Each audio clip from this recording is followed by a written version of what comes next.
శుక్లాంబరధరం విష్ణుం శశివర్ణం చతుర్భుజం ప్రసన్నవదనం ఛాయేత్ సర్వవిఘ్నోపశాంతయే.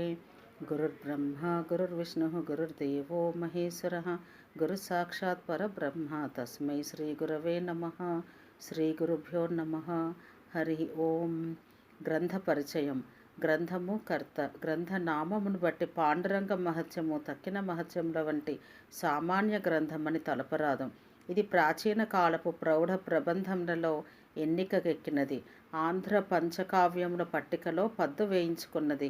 ఈ ప్రబంధమును కృతి పొందిన విరూరి వేదాద్రి మంత్రి గ్రంథకర్తతో పలికినట్టుగా చెప్పబడిన తగ సంస్కృతంబు తెలుగుంగ చేయు తెనుగు సంస్కృతముగా చేయగా జతుర మతివి నలుదెరంగుల నిన్నగల కావ్యధారల ఘనుడ వాసువునందు గరము మేటివి అఖిల భూమిపాలకాస్థాన మలాకరోదయ తరుణ సూర్యోదయుండవు శైవ వైష్ణవ పురాణావళి నానార్థములు నీకు కరతలామల నిభములంధ్ర భూమి కుచాగ్రహార భారమైన లెనాల్య అగ్రహార నిర్ణీత వగ్రసాకికా కోకిల నీవు సరస కవివి రమ్య గుణకృష్ణ రామయ రామకృష్ణ కౌండిన్యస గోత్రుండ వాఖండల గురు నిభుండు అఖిల కావ్య రస సుధామండన కుండలుడవు భూమండల వినతుడవు లక్ష్మమావర తనూజ యశము కలిగించు నీ మృదు విశదోక్తుల పౌండరీక విభుచరిత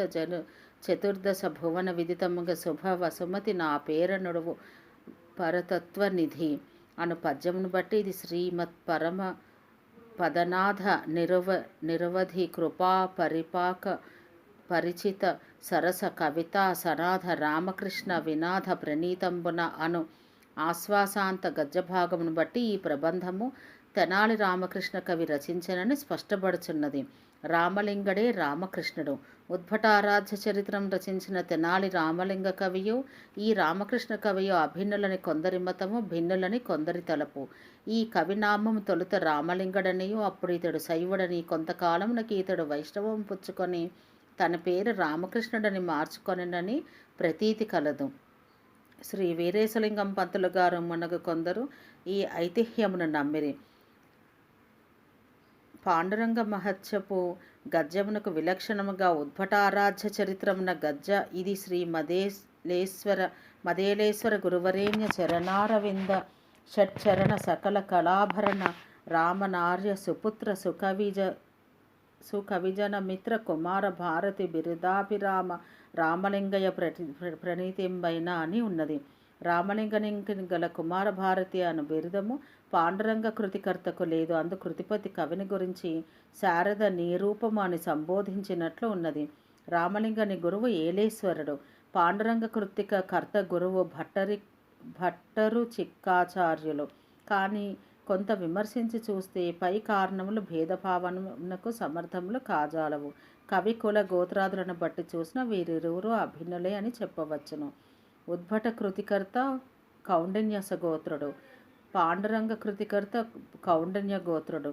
శుక్ల యజుర్వేది తండ్రి రామయ్య, తల్లి లక్ష్మమ్మ. తెనాలి రామభద్ర కవికృతమకు ఇందుమతి పరిణయమున కవితా ఘనతామహుమత్ పితామహున్ రామయ్య రామకృష్ణ కవిరాజన్ తలచి నుతించి బ్రొక్కెదన్ తదను సంభవమనని సుదక్షిణాపరిణయ ముఖ కావ్య రచనాధురీను ఆంధ్ర కవి కదంబులోనన్ ప్రఖ్యాతిన్గన్న అన్న కవీంద్రు ధీశాంధ్రుని అభినతించు ప్రౌఢి మీ పెదతాత పాండురంగాది సత్కృతులు చేసిన రామకృష్ణను కవి అనుజుడన్నప్ప మీ పినతాత రచయించెన్ బరుగ సుదక్షిణాపరిణయంబు మీ తాత శ్రీగిరి చాతురీ విఖ్యాతి శ్రీశైల మహాత్మ్య కృతి యొనర్చె కడమి మీ తండ్రి ఇమ్మడి రామకృష్ణాక్షుండన కీర్తింగని సంస్కృతాంధ్రములను ఔర అనిపించ మీ అన్న వీరరాఘవాక్ష కవి సర్వ కవితా మహత్వమునను నిన్నను చాన సంతాను నిన్నందెరమే ప్రాజ్ఞ హృదయాబ్జ రవి రామభద్రను కవి అని ఉన్నది.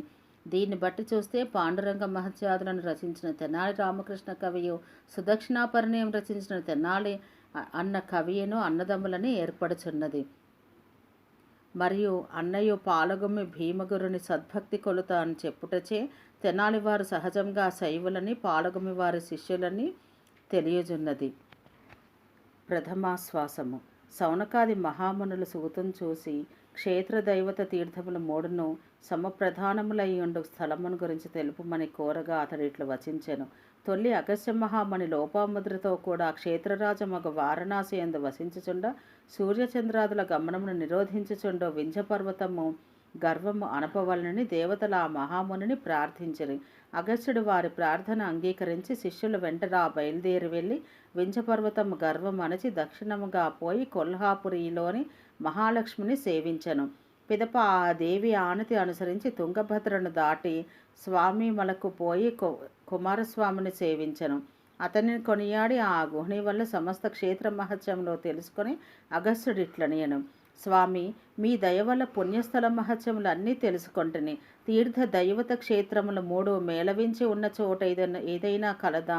దాని గురించి తెలుపుడు అని అడగగా కుమారస్వామి సుదీర్ఘముగా ఆలోచించి అట్టి స్థలమును కానలేక, మహాముని, నీవడిగిన అర్థం నాకు గోచరం కాలేదు. మన ఈ సందేహమును తీర్పు పరమేశ్వరుడే సమర్థుడు. మనం కైలాసమునకేగి అతన్ని దర్శించి మన సందేహము బాపికొందమని పలికి మునిగణంతోనూ పరివారంతోనూ బయలుదేరి కైలాసమునకు అరిగెను.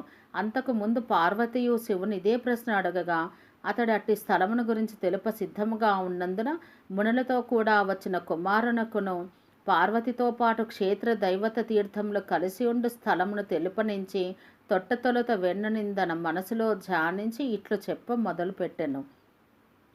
ఘర్మవీరా నది భైమీ నదిలో కలిసిన చోట దక్షిణ తీరమున గల తీర్థక్షేత్రముల పౌండరీకములని ప్రసిద్ధములు కలవు.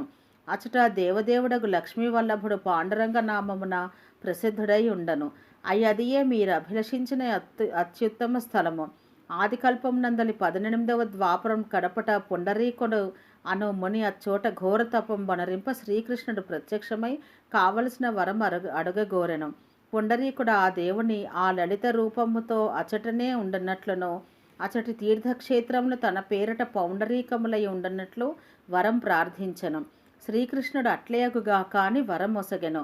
ఆ క్షేత్రం గురించి మరియు ఇట్లు శివుడు వివరించి పలికెను. ఆ క్షేత్రము లోకోత్తరమైనది. దానికి 4 లోవాకిళ్ళు కలవు. తూర్పు వాకిట సరస్వతియు, దక్షిణ ద్వారమున నారదుడు కలరు. దక్షిణ దిశ 5 కోట్ల నాగకన్యకల ఆరతులిచ్చుచుందురు. పడమటి వాకిట భువనేశ్వరి దేవియు, ఉత్తర ద్వారమున దుర్గాదేవియు ఉన్నారు. ఇట్టి క్షేత్రము క్షేత్రాంతరముల కంటే ఉత్తమోత్తమము.